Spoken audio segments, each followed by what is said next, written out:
लोकतंत्र में आलोचना एक विधिक एवं लोकतांत्रिक अधिकार होता है।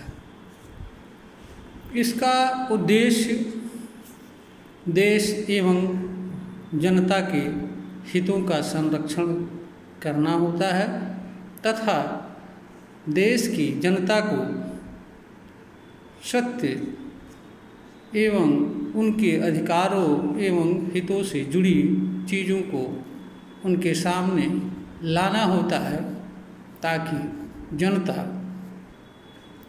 यह जान व समझ सके कि किसी चीज़ पर सत्य क्या है, असत्य क्या है, उनके नेताओं का कार्य अच्छा है या बुरा है, अपनी राय कायम कर सकें, निर्णय ले सकें, जिससे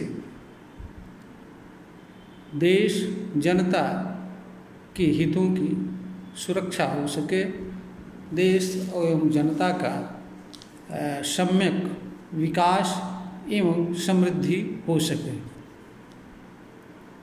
धर्म ग्रंथ एवं इनमें लिखी गई बातें तथा इनके प्रवर्तक आलोचना के विषय नहीं होते हैं। इसका कारण यह होता है कि लोकतंत्र में आलोचना तर्कसंगत विषयों की होती है। जो विषय तर्क आधारित होते हैं उनकी आलोचना संभव होती है। धर्म ग्रंथ में लिखी गई बातें या इनके प्रवर्तकों द्वारा कही गई बातें ईश्वरीय संदेश, वाणी, वचन या कथन होते हैं। ये ऐसी चीज़ें होती हैं जिनका तर्क एवं विचार के माध्यम से परीक्षण नहीं होता है। इनका तर्क एवं विचार से कुछ लेना देना नहीं होता है।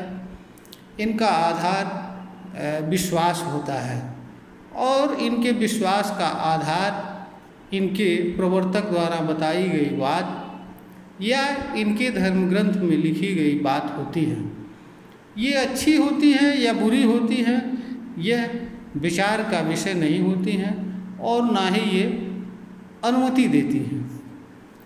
दूसरा, लोकतंत्र में आलोचना देश एवं जनता के हितों से बातों के संबंध में होती है। धर्म ग्रंथ में लिखी गई बातें एवं इनके प्रवर्तकों द्वारा लिखी गई बातें उनके मानने वालों से संबंध रखती हैं या उन व्यक्तियों से संबंध रखती हैं जो इनमें विश्वास करते हैं, इनका अनुसरण करते हैं। देश एवं जनता के हितों से इनका कुछ भी लेना देना नहीं होता है, इसलिए भी ये आलोचना का विषय नहीं होती है। आलोचना उन विषयों की होती है जो जांच परीक्षण की जा सकती हों, जिनका देश एवं जनता के हितों से संबंध हो। धर्म ग्रंथ में लिखी गई बातें या इनके प्रवर्तक द्वारा बताई गई बातें जांच परीक्षण का विषय नहीं होती हैं और ना ही इनका जांच परीक्षण किया जा सकता है, क्योंकि जिन आधारों पर ये बातें कही जाती हैं वह आधार ही तर्क एवं परीक्षण के योग्य नहीं होते हैं। उनको या तो विश्वास किया जाए या अविश्वास किया जाए, माना जाए या ना माना जाए।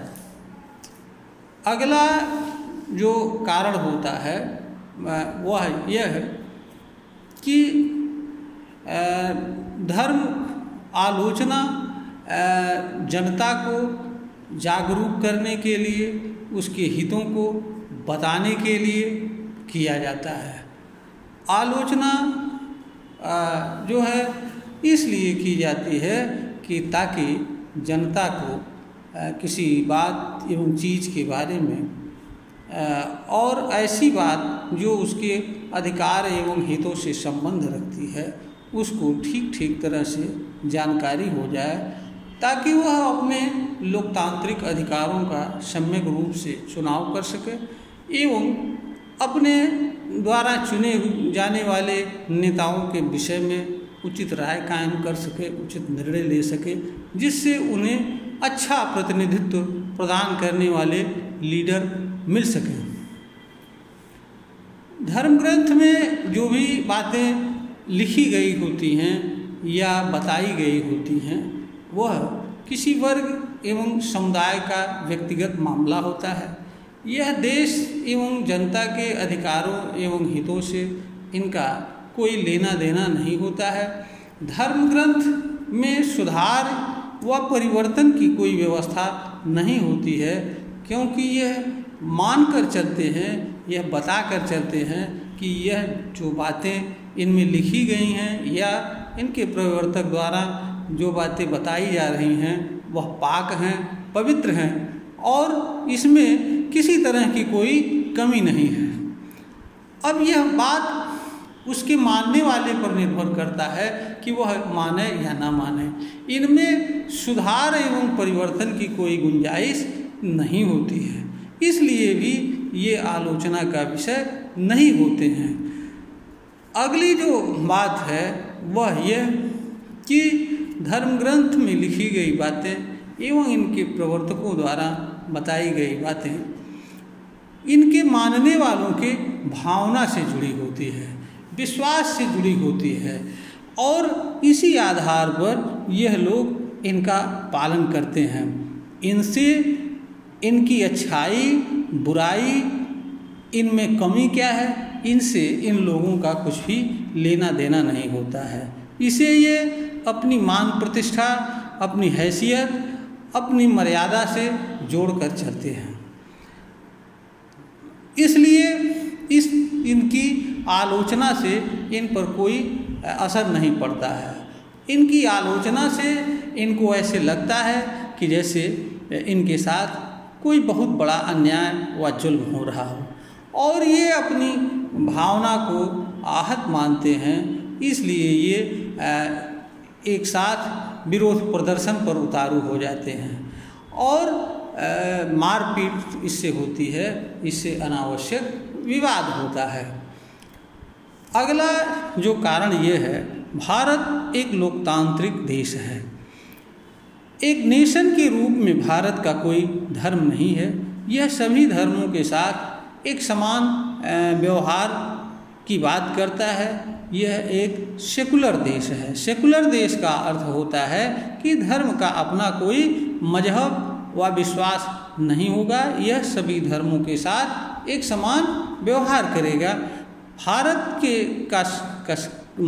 का संविधान का अनुच्छेद 25(1) भारत के हर नागरिक को अपने विश्वास मत को मानने की पूरी आज़ादी देता है, बशर्ते उनके द्वारा कोई ऐसा कार्य न किया जाए जो देश की सुरक्षा के लिए खतरा हो या देश के नियम कानून एवं विधि व्यवस्था का उल्लंघन करता हो। इसलिए भी धार्मिक आलोचना उचित नहीं होती है, क्योंकि कानून किसी व्यक्ति की या वर्ग की धार्मिक भावना को आहत पहुंचाने, क्षति पहुंचाने की अनुमति नहीं देता है। जब भी कभी आलोचना धर्म एवं उससे जुड़ी बातों की जाती है तो इससे लोगों के भावना आहत होती है और इससे संघर्ष होता है। इससे किसी भी तरह का कोई परिवर्तन नहीं होता है। धर्म ग्रंथ एवं इनमें लिखी गई बातें विश्वास से जुड़ी बातें होती हैं। यह उस इनके मानने वालों एवं उस समूह का निजी मामला होता है। इसमें दूसरे को हस्तक्षेप करने की कोई आवश्यकता नहीं होती है। धार्मिक कार्य विरोध का विषय होते हैं। अगर किसी धार्मिक कार्य से किसी व्यक्ति के अधिकारों का उल्लंघन होता है या किसी के भावना को ठेस पहुंचता है या किसी के विधिक अधिकारों में उल्लंघन होता है तो वहाँ पर धर्म के आड़ में किए जाने वाले कार्य विरोध एवं आलोचना के विषय होते हैं। किंतु इनमें लिखी गई बातें एवं इनके प्रवर्तक द्वारा कही गई बातें आलोचना का विषय नहीं हो सकती हैं। आलोचना उन विषयों की होती है जो किसी जिनका जांच परख तर्क से, विचार से, बुद्धि से, विवेक से आदि सभी चीज़ों के रूप में संभव होता है और जो चीज़ें जनता के, देश के एवं सार्वजनिक हित से जुड़े मामलों से संबंध रखती हैं। धर्मग्रंथ में लिखी गई बातें एवं इनके प्रवर्तक द्वारा बताई गई बातें किसी भी सार्वजनिक हित से, जनता के हित से, देश के हित से कुछ भी लेना देना नहीं रहता। इसलिए इनकी आलोचना एवं टीका टिप्पणी उचित नहीं होती है। आलोचना का उद्देश्य देश एवं जनता का कल्याण होता है, जनता के सामने सच को लाना होता है। धर्म एवं इनमें लिखी गई बातों की आलोचना से इनके मानने वालों पर इनके कोई फर्क नहीं पड़ता है। ये सुधार के बजाय इनमें और प्रतिक्रिया की भावना जागृत होती है, इसलिए भी इनकी आलोचना उचित नहीं होती है।